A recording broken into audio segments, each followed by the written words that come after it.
Muy bienvenidos todos y cada uno de ustedes, amados hermanos, familia en la fe. Que sea el Señor Dios Todopoderoso derramando sus ricas bendiciones, esa presencia divina que sea en sus mentes, en su espíritu, y que sus familias sean beneficiadas con la presencia del Dios nuestro. Un saludo muy cordial, especialmente en esta semana en que recordamos el sacrificio, la pasión, la muerte y la resurrección de nuestro bendito Salvador, por quien estamos conectados a través de estos medios. Lo que fue hace 2000 años allá en Jerusalén, en la tierra de Israel, aquel momento terrible cuando el Hijo de Dios era crucificado. Pero bendito Dios que aquel día domingo Él se levantó de entre los muertos y lo recordamos justo hoy en esta semana.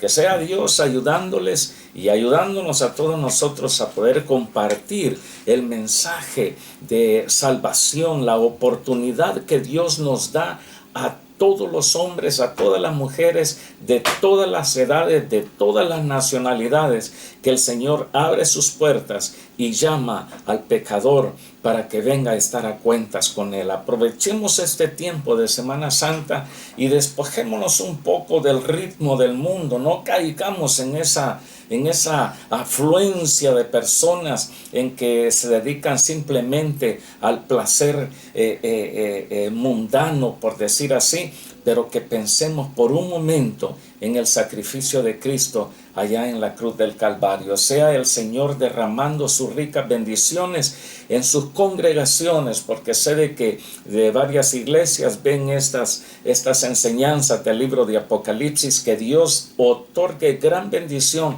a sus líderes, a sus pastores, y que esta semana podamos con toda tranquilidad, con toda libertad y con todo gozo recordar el día de la resurrección de nuestro Señor, pero meditar también en aquel día cuando el Señor entregaba su espíritu.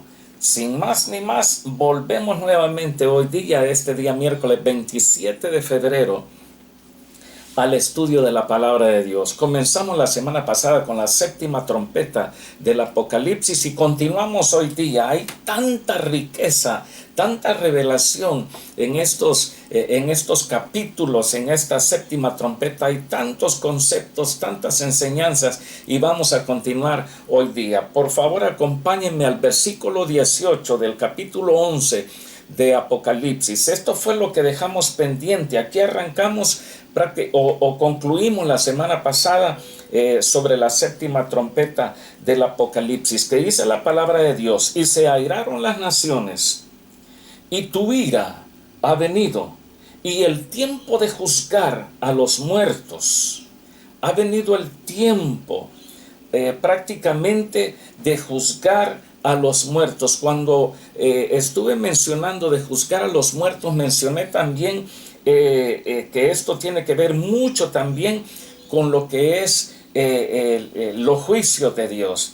Pero también, si usted se fija en este mismo versículo que estamos leyendo, se airaron las naciones, pero también tu ira ha venido. Aquí estamos viendo la comparación. Podríamos hacer la comparación de dos iras, una doble ira: la ira del hombre y la ira de Dios, la ira perversa y la ira santa, la ira sublime, la ira bendita de Dios, la ira justa del Dios nuestro. Pero la ira injusta, la ira pecaminosa del hombre. Y estuvimos considerando esto, y ahora vamos a estar viendo también el hecho mismo de que cuando habla de que el tiempo de juzgar ha venido, estamos hablando de juicio. Y hablar de juicio es necesario de que nosotros podamos ver en las Escrituras al menos cuatro juicios que vale la pena. Es importante que podamos considerarlos, podamos mencionarlos. En primer lugar, el juicio de la tierra durante todo el curso de la historia. Y para esto vamos a ir a las Escrituras en el libro de los Hechos, en el capítulo 19, los versículos 29 al 34. Aquí el apóstol Pablo se encuentra en Grecia, en Atenas. Y aquí hace mención el Dios Todopoderoso inspirando a través del Espíritu Santo a su siervo Saulo de Tarso, posteriormente llamado Pablo, como lo conocemos el apóstol San Pablo. Y él, hablando a los atenienses, dice: siendo pues linaje de Dios, no debemos pensar. Ojo, ¿a quién les estaba hablando el apóstol Pablo? ¿A los judíos? No, a los griegos. Los griegos eran considerados por los judíos gente que estaba fuera de la familia del pueblo de Israel. No eran la iglesia, no era Israel, sino que era ese pueblo gentil, los que están apartados tanto de la iglesia como del pueblo de Israel escogido por Dios. Y Pablo les está diciendo: siendo pues ustedes también, griegos, atenienses, linaje de Dios. ¿Por qué? Porque todos los hombres fuimos hechos a la imagen y a la semejanza de Dios. Por esa razón Pablo les dice: siendo ustedes pues linaje de Dios, no debemos pensar que la divinidad, es decir, que Dios, sea semejante a oro. No podemos comparar a Dios con oro, con ese metal precioso. Hay quienes se mandan a hacer unos crucifijos de puro oro. Tenemos unos vecinos que ellos vienen de vez en cuando, tienen su casa de holiday, su casa de playa, porque vivimos cerca de la playa. Entonces ellos de vez en cuando vienen. La señora es una señora griega y siempre anda con un tremendo crucifijo, pero grande, de puro oro. Y Pablo dice: no debemos pensar, en otras palabras, que Dios sea semejante a oro, o plata, o piedra, o escultura de arte y de imaginación de hombres. No podemos comparar a Dios con algo hecho con las manos del hombre. Y versículo 30 dice: pero Dios, habiendo pasado por alto los tiempos de esta ignorancia, ahora, dice Dios, ahora es el tiempo, ahora manda a todos los hombres en todo lugar que se arrepientan. Y ese fue el mensaje que trajo el precursor de Cristo, Juan el Bautista. Él llamaba al arrepentimiento, y el bautismo de Juan era por arrepentimiento. Arrepiéntanse, yo los bautizo. Ese era el llamado de Juan el Bautista. Y el versículo 31, escucha, atención. Estamos viendo de que hablar de que el tiempo de juzgar de Dios ha venido. En el versículo 18, al capítulo 11 que tenemos en mención, hablamos de juicio. Y este es el primer juicio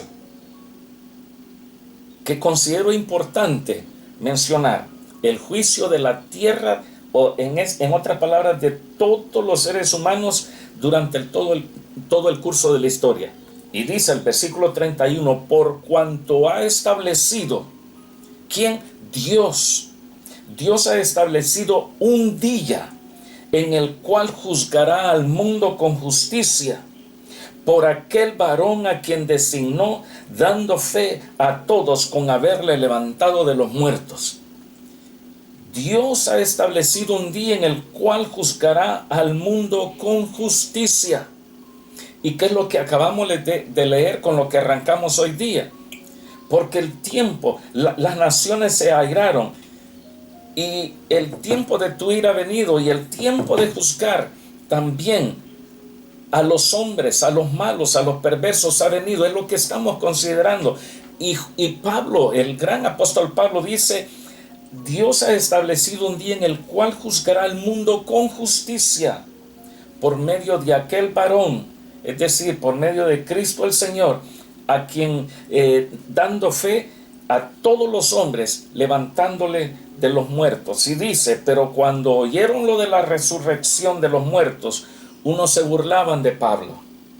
Y otros decían, ay, te vamos a escuchar en otra oportunidad, ahí te vamos a ir otra vez. Versículo 33 dice, y así Pablo salió de en medio de ellos, mas algunos creyeron, juntándose con él, entre los cuales estaba Dionisio, el Areopagita, una mujer llamada Dámaris, y otros con ellos. El juicio justo de Dios a través de toda la historia. Segundo juicio que quiero mencionar es el juicio de los creyentes. Es decir, todos los que hemos creído en Cristo el Señor, también tendremos un juicio. Y es lo que conocemos como el juicio del tribunal de Cristo. Tenemos que comparecer ante el Señor. El mismo apóstol Pablo dice, Romanos capítulo 14, versículo 10, pero tú, ¿por qué juzgas a tu hermano? O tú también, ¿por qué menosprecias a tu hermano? Mire, en este tiempo, en todos los tiempos, en los días del apóstol Pablo, Pablo escribía a la iglesia que estaba en Roma, y ahí se juzgaban unos a otros. Por esa razón, Pablo, inspirado por el Espíritu Santo, escribió estas palabras, que es la misma palabra de Dios, donde dice, ¿por qué juzgas a tu hermano? ¿Qué tan fácil somos para juzgarnos unos a otros? ¿Por qué menospreciar a los hermanos? Pablo dice, ¿por qué menosprecias a tu hermano? Y dice más, porque todos compareceremos ante el tribunal de Cristo. Tribunal de Cristo, en una sola palabra griega, bema o bimaj, como se pronuncia también. Si usted quiere saber un poquito más sobre el tribunal de Cristo, usted puede ir a los videos del año pasado, especialmente los videos que están ahí guardaditos en el canal de donde usted está viendo el estudio de hoy día, los días 19 y 26 de julio del año pasado, del año 2023. Ahí está la explicación de lo que es el tribunal de Cristo. ¿Qué es lo que va a ocurrir en el tribunal de Cristo a todos los creyentes? Tercer juicio que quiero mencionar es el juicio de las naciones al principio del reinado de Cristo. Y para esto vemos en el Evangelio según San Mateo. Me gusta y tengo la necesidad de poder dar bastante palabra de Dios para que los conceptos o la enseñanza que esté dando yo esté basada en la palabra de Dios y no en mi propia imaginación. Evangelio según San Mateo, capítulo 25, versículo 32. Vea lo que dice la Escritura. Y serán reunidas delante de él todas las naciones, y apartará los unos de los otros, como aparta el pastor las ovejas de los cabritos. Todas las naciones serán reunidas, y este es el juicio de las naciones al principio del reinado de Cristo el Señor, que es lo que tenemos en mención en este capítulo 11 y el versículo 18, donde estamos arrancando. El tiempo de juzgar, el tiempo para ti de juzgar, Señor, ha venido. Y el cuarto juicio que quiero mencionar, y es de gran importancia también, es el juicio de los muertos, pero de los muertos impíos, de aquellos incrédulos, de aquellos que rechazaron el llamado de salvación, aquellos que al final del reinado de Cristo tendrán que ser juzgados también. Apocalipsis capítulo 20, versículos 11 y 12. Bendito sea el nombre de nuestro Señor. Y vi un gran trono blanco, dice, es lo que conocemos como el juicio del gran trono blanco. Vi un gran trono blanco y al que estaba sentado en él, delante del cual, ojo, huyeron la tierra y el cielo, y ningún lugar se encontró para ellos. Y vi a los muertos, grandes y pequeños, de pie ante Dios. Y los libros fueron abiertos. y otro libro fue abierto, el cual es el libro de la vida.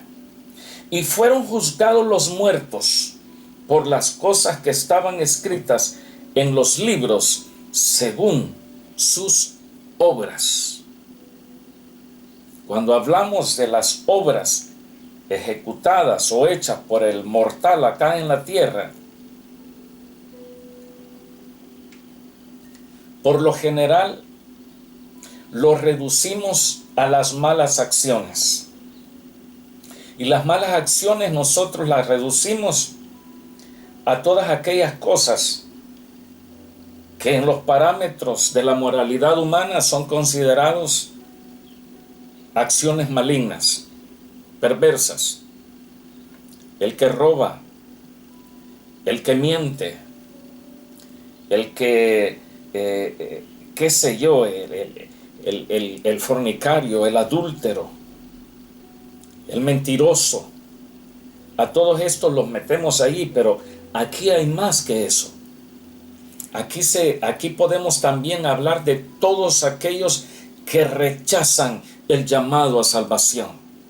Por eso yo siempre insisto, estas enseñanzas no son simplemente para llenar de conocimiento la cabeza y ¡ay, qué bien explica! No, este mensaje, estos estudios, estas enseñanzas, esta revelación del Señor para nosotros es para que hagamos, que nosotros tengamos un tiempo de recapacitación, que podamos meditar en nuestras acciones. ¿Estoy respondiendo bien al llamado de Dios? Esa es una acción a veces perversa y maligna que nosotros tomamos cuando decimos, no Señor, no, todavía no quiero, no, porque esto va contrario a esto, aquí y allá, y no, esto yo lo dejo de un lado. Esa es una acción maligna, y el Señor dice de que Él va a llamar ante ese gran trono blanco a todas estas personas, a todos los muertos grandes y pequeños, y estarán en pie delante del Señor, y los libros, dice, fueron abiertos de todas las acciones que se han hecho, y también el libro de la vida. Considerando esto, también entendemos en este mismo versículo 18, como hemos leído, se airaron las naciones y tu ira ha venido, y el tiempo, como acabamos de estar viendo, el tiempo de juzgar a los muertos, pero también dice, si usted se fija en ese versículo, y se airaron las naciones. Esto es impresionante esto.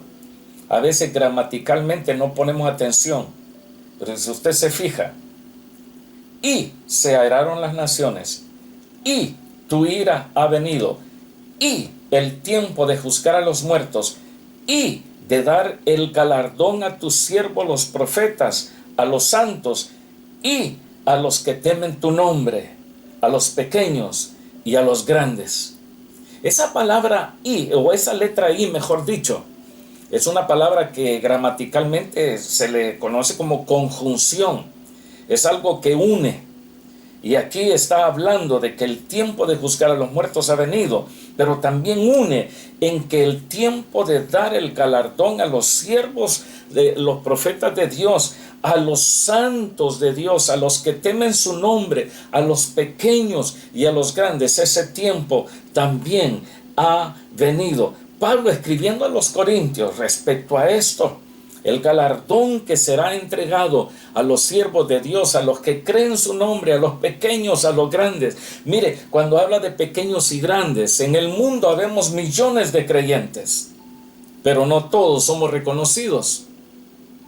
Algunos de nosotros tenemos fama a nivel prácticamente mundial, y otros que ni se les conoce, pero son siervos y siervas de Dios. Bendito sea el Señor. A pequeños y a grandes, a todos sin excepción. Pablo, escribiendo a los Corintios en su primera carta, capítulo 3, versículos 12 al 15, dice lo siguiente. Dice, y si sobre este fundamento alguno edificare oro, plata, piedras preciosas, madera, heno, hojarasca, la obra de cada uno se hará manifiesta, porque el día la declarará, pues por el fuego será revelada, y la obra de cada uno, cual sea el fuego, la probará. Si permaneciere la obra de alguno que sobreedificó, recibirá recompensa. Si la obra de alguno se quemare, él sufrirá pérdida, si bien él mismo será salvo, aunque así como por fuego. En otras palabras, se van a otorgar, por decir así, a todos los santos recompensas según las merezcan. No es que a todos por igual. No, la salvación es para todos en común.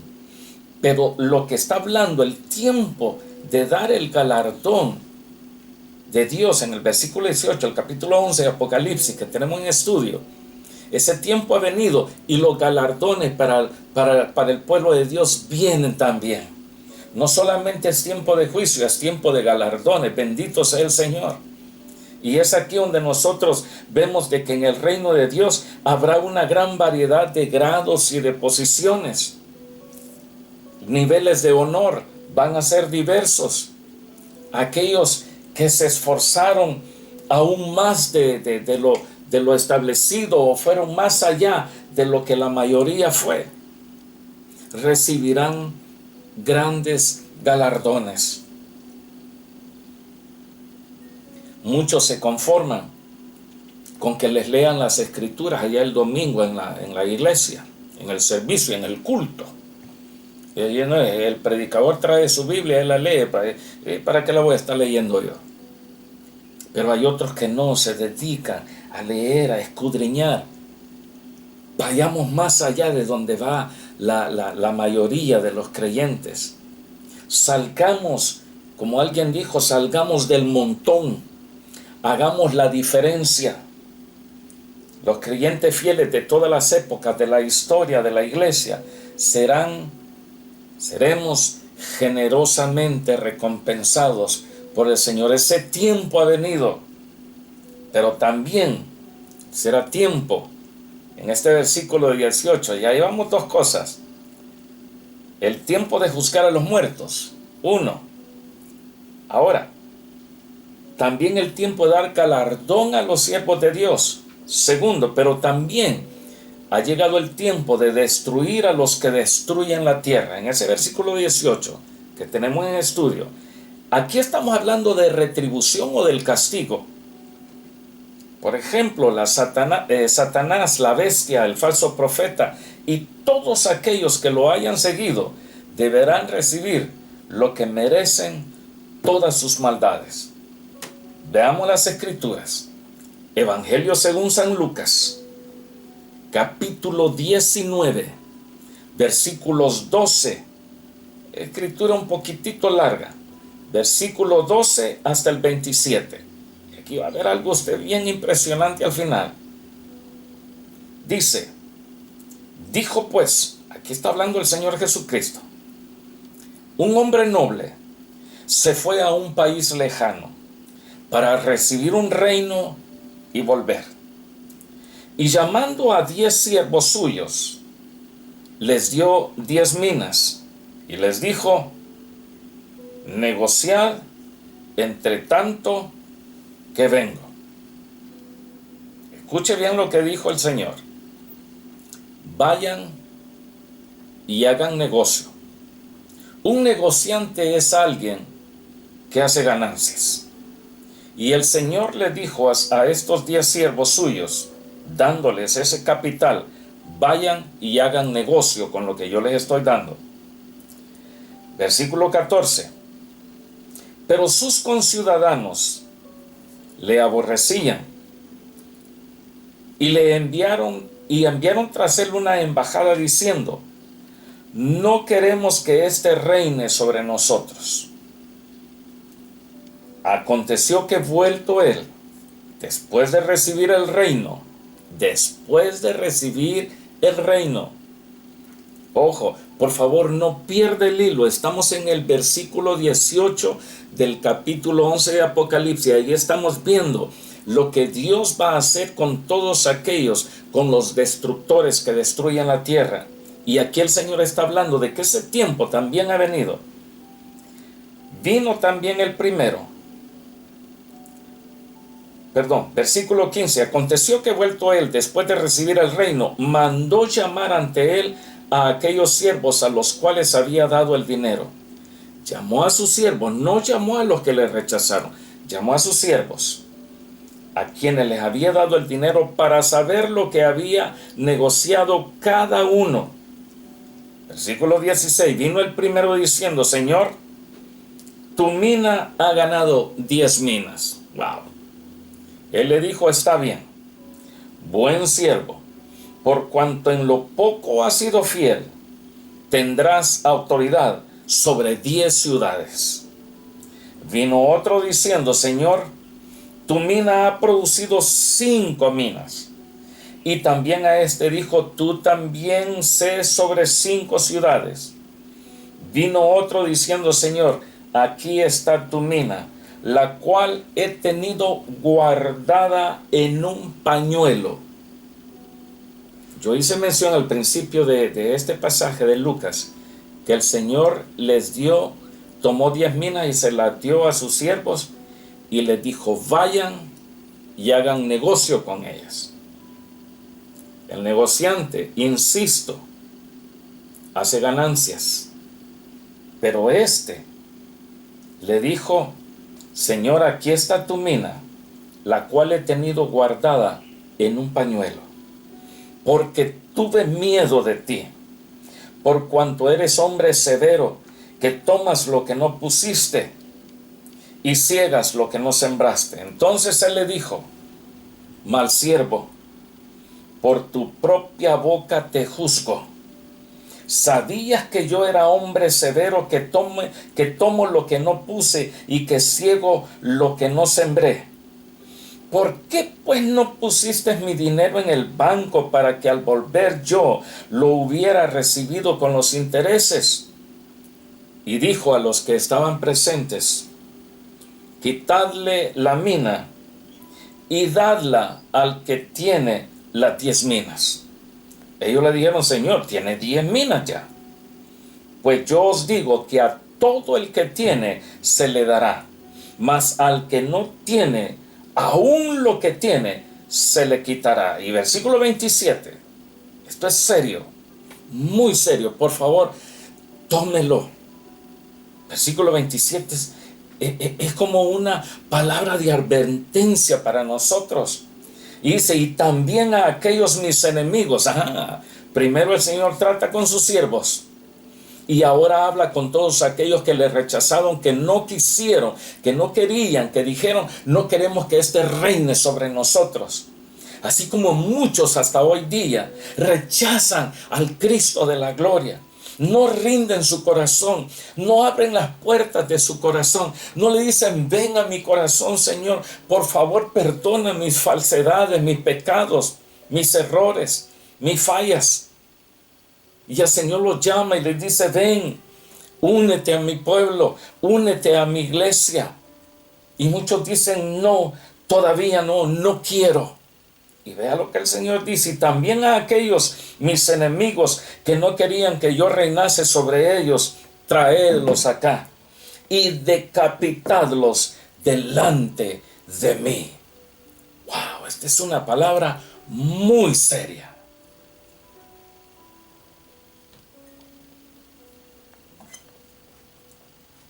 En Apocalipsis capítulo 16, los versículos 5 al 7 dice: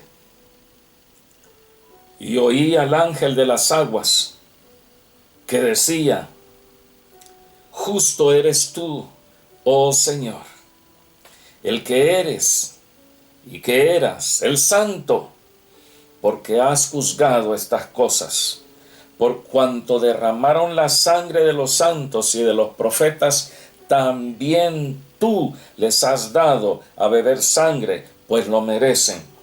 También oí a otro que desde el altar decía: ciertamente, Señor Dios Todopoderoso, tus juicios son verdaderos y justos. Muchos dicen: Dios es amor y no va a hacer esas cosas. Dios lo ha dejado escrito. Simplemente como para que se vendan estos libros, no. Simplemente para que nosotros veamos cuál es el plan divino. Mire, 66 libros escritos, 66 libros puesta la revelación de Dios en nuestras manos para que adornemos más nuestras libreras en nuestras casas, no, para que nuestro entendimiento sea abierto, para que respondamos a Dios inmediatamente y que recapacitemos y digamos, Señor, aquí está mi vida. Aparte de esto, en el siguiente versículo 19, capítulo 11, Apocalipsis, dice: el templo de Dios fue abierto en el cielo y el arca de su pacto se veía en el templo. Aquí se nos muestra una tremenda y gran diferencia entre el templo de Dios en el cielo y el templo de Dios en Jerusalén durante el tiempo de la gran tribulación. Recuerde, en ese tiempo de la gran tribulación, la gran problemática actual en el territorio de Israel, el que solamente tienen acceso al muro que construyó Salomón, allí donde se reúne el famoso muro de los lamentos. En el tiempo de la gran tribulación, lo que conocemos ahora como la cúpula de la roca, eso ya no va a existir.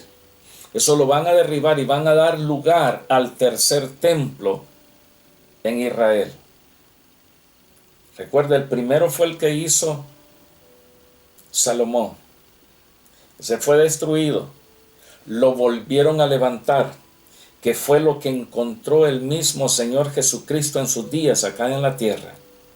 Y cuando Él caminaba, los mismos discípulos, usted puede ir a los evangelios, especialmente Evangelio según San Mateo, capítulo 24, cuando al Señor le dijeron sus discípulos: mira, Señor, qué bonito, mira qué templo, mira qué belleza, mira qué obra de arte. ¿Y qué les dijo el Señor? ¿Ven todo esto? No quedará aquí piedra sobre piedra. Todo esto será derribado. Y hasta el día de ahora, lo único que quedó de las mismas palabras del Señor es ese muro de los lamentos. Pero para la gran tribulación ese muro va a ser levantado de nuevo. Y es ahí donde va a entrar el anticristo. Y se va a sentar.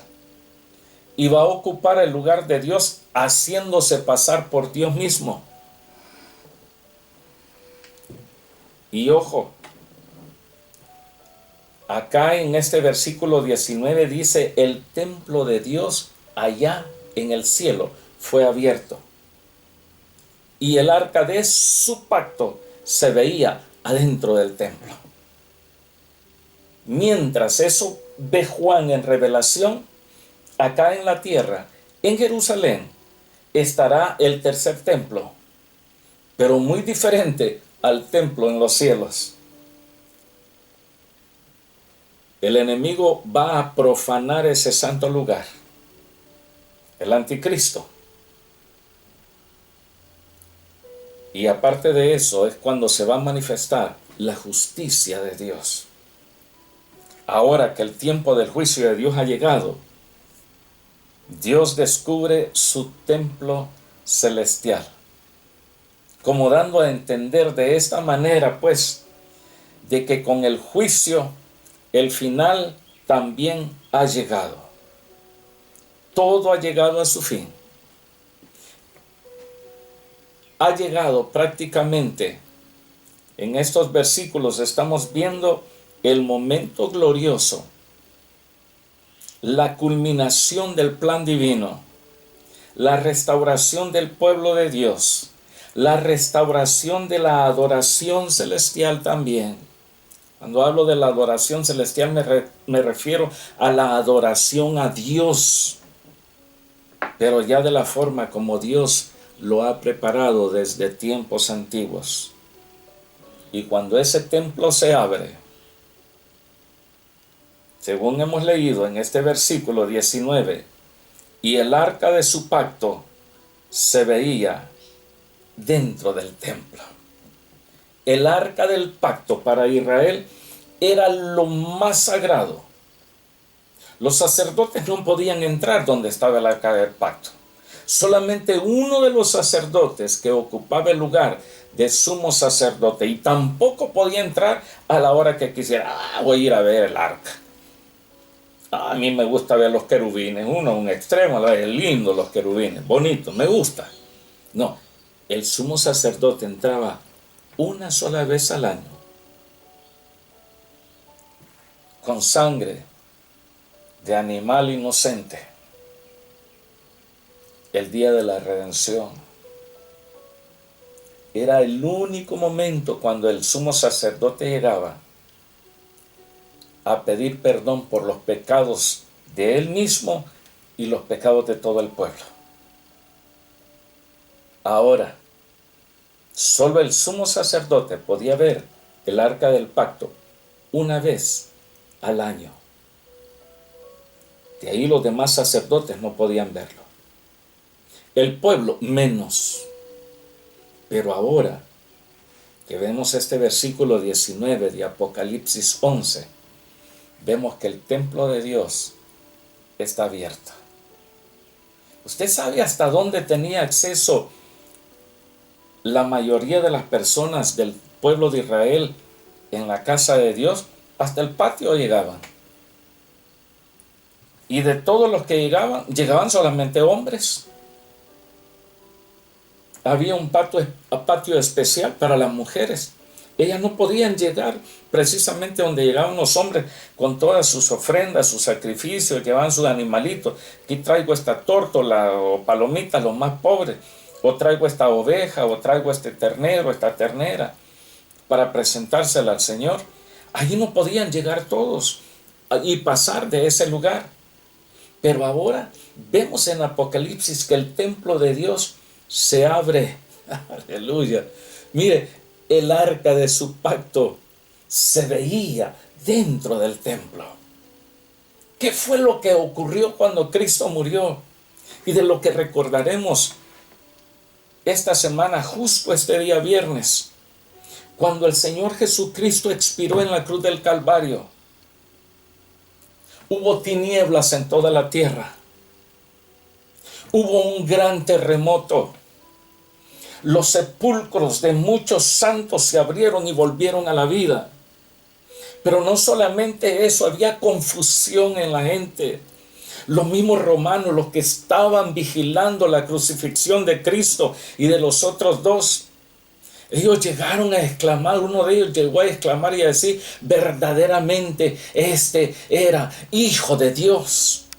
Pero no solamente eso sucedió, sino que el velo del templo, lo que separaba el lugar santo y el lugar santísimo, aquel velo que tapaba el arca del pacto de Dios, ese velo fue rasgado desde arriba hacia abajo. No fue de abajo arriba para decir que entre dos tiraron de ese velo para rasgarlo y cortarlo en dos pedazos. No, se cortó desde arriba hacia abajo.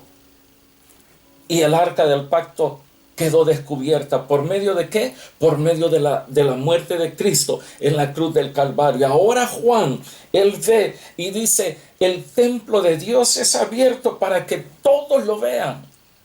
Y no solamente eso, el arca de su pacto se veía que estaba adentro del templo. Amados en el Señor, hay más aún que aprender sobre esto. El arca de su pacto, enfatizando así la autoridad y la soberanía de Dios. No dice Juan, el arca del pacto se veía. No, el arca de su pacto. Y esto es glorioso. Vamos a continuar la otra semana para seguir aprendiendo sobre estas verdades preciosas del libro de Apocalipsis. Que Dios me les bendiga a todos y cada uno de ustedes. Y recuerde, trate de dar un mensaje de salvación en estos días a quien usted pueda, a quien el Señor le ponga delante de usted. Que Dios les bendiga. A su servidor Guillermo Esquivel les saluda y sea Dios bendiciéndoles a ustedes y sus familias. Hasta luego.